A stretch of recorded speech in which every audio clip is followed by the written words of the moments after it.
كاينين شي قصص كتنساها مع الوقت، ولكن كاينين قصص اخرين كتبقى تابع صحابهم طول حياتهم. قصة اليوم كتبدا بزواج عادي، ولكن كتحول تدريجيا لبزاف ديال الاحداث اللي غريبه، ملي كتدخل طقوس مجهوله واسماء مرعبه على الخط.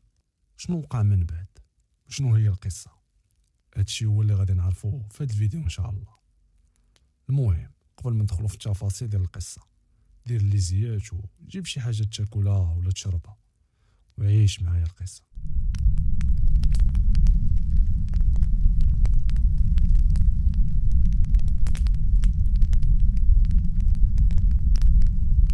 السلام عليكم. سميتي وفاء من مدينه تطوان. في حياتي دوزت بزاف ديال القصص والغرائب، واللي غادي نعاود لكم وحده منهم في هذه القصه ان شاء الله.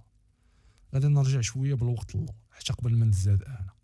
المهم الوالده ديالي تزوجت وهي صغيره بزاف، كانت باقا حتى ما كملش السن القانوني ديال الزواج، وما حملت بيا حتى دازت 7 سنين. ولكن هذا الحمل ما غاديش يكون عادي. المهم الام ديال الوالده ديالي واللي هي جده كانت خايفه على بنتها لا تطلق، حيت عطلات باش تحمل. وانتم عارفين في ذاك الوقت هادشي ما كانش عادي، ماشي بحال دابا. هادشي اللي خلاها ما خلات فين دارت بيها عند العشابه، واللي كانوا اي حاجه كيعطيوها لها كتشربها. هادشي كان كيأثر لها بزاف على الصحه ديالها بلا ما تشعر. من بعد ولاو كيمشيو حتى لعند الفقهاء، كيعطيوها شي بخور باش تطلقوا في الدار وتبخر بها راسها قبل ما تدخل لبيت الناس. لدرجه واحد في هذوك الفقهاء مشى بعيد وقال ليها ملي تكوني مع راجلك بقاي تذكر هاد الاسماء هادو اللي غادي نقول لك، واللي كانوا اسماء غراب ديال ملوك الجن. هادشي غادي نعرفوه من بعد، حيت بحثت عليهم من بعد ما لقيت الورقه بين الحوايج ديال الوالده. ما علينا. واحد المره كان دخل الوالد وغادي يحصلها كدير في داك البخور، وعطاها قتله ديال العصا وجرى عليها من الدار. خرجها في النص ديال الليل، وحتى الدار ديال جدة الا بغات توصل ليها كان خاصها طاكسي. دازت غير عند واحد صاحبتها هي اللي عطاتها الفلوس ديال الطاكسي باش مشات عند جدة. والوالد ما سولش فيها نهائيا حتى واش وصلات ولا لا. المهم بقات تقريبا شي شهر مع جدة، وهنا ولات كتشوف ديما باللي كيوقفوا عليها مرا وراجل اللي كان سمر وغليظ شويه ولحيته وشعره طوال. والمراه الوجه ديالها كان كحل وكتكون لابسه ديما جلابه، وهي اللي كانت كتهضر، اما الراجل كيبقى غير ساكت. فاش وقفات عليها المره الاولى قالت ليها انا في الاول ما بغيتيك تزوجي، وشحال عكست ليك، ولكن انت اللي بغيتي. وفي المره الثانيه اللي وقفات عليها شافتها باللي لبستها واحد العقيق ديال الجوهر كحل، وقالت ليها بقاي ديما تدوشي بيه.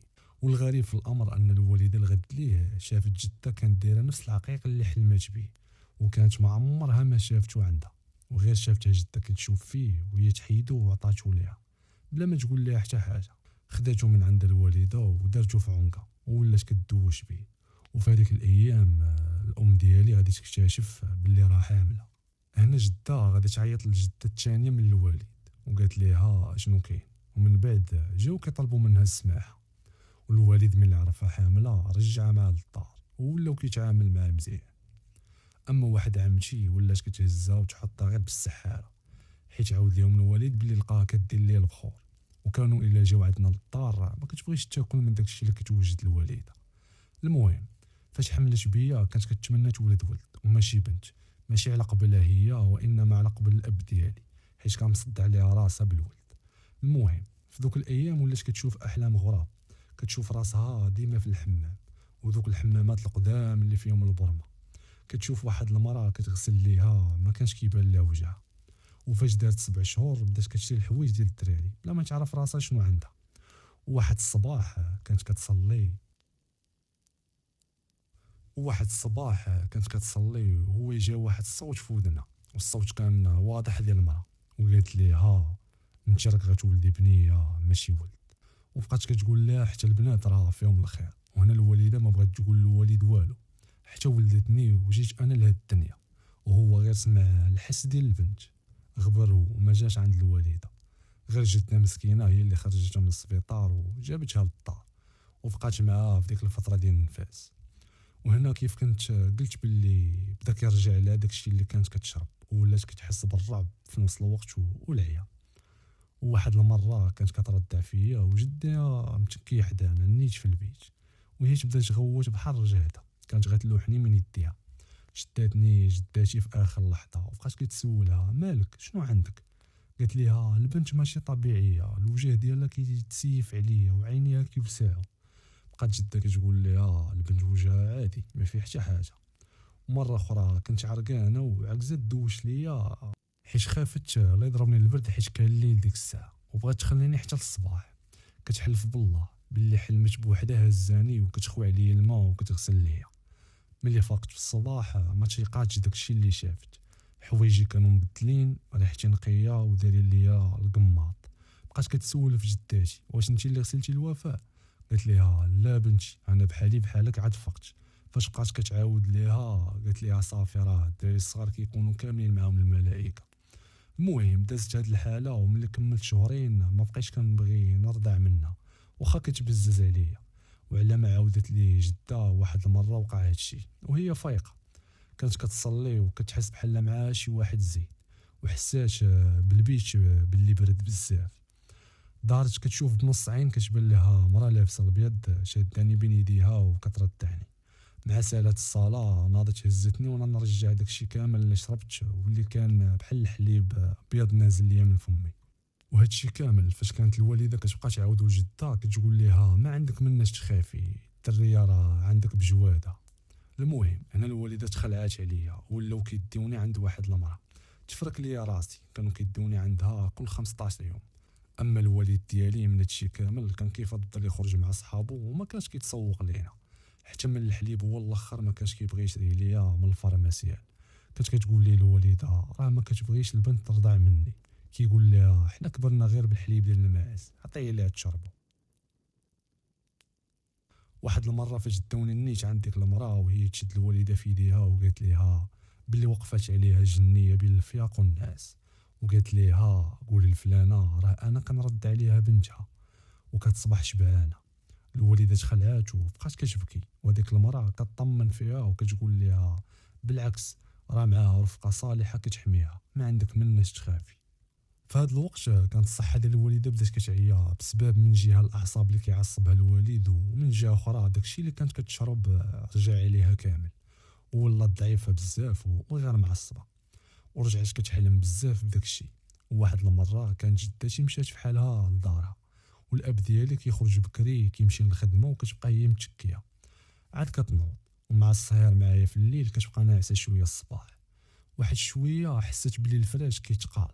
دارت وهي تشوف راجل حداها عاطيها بالظهر ولابس جلابه وظهره مقوس وقصير داير بحال شي قزام وعنده الشعر في عنقو بحال شي قرد. وهي ترجع دارت لعندي وجراتني وبقات كتقرا القران وتذكر الله حتى غبر. وهي تنوض هذيك الساعه عيطات لجده اللي جات كتجري لعندها وبقات كتعاود ليها في داكشي اللي شافت وهي تقول ليها جده راه يمكن بنتي غير كتخايلي. الوالده كانت كتعصب حيت جده بحال اللي ما كانتش كتيق بهذاك الشيء اللي كتقول ليها.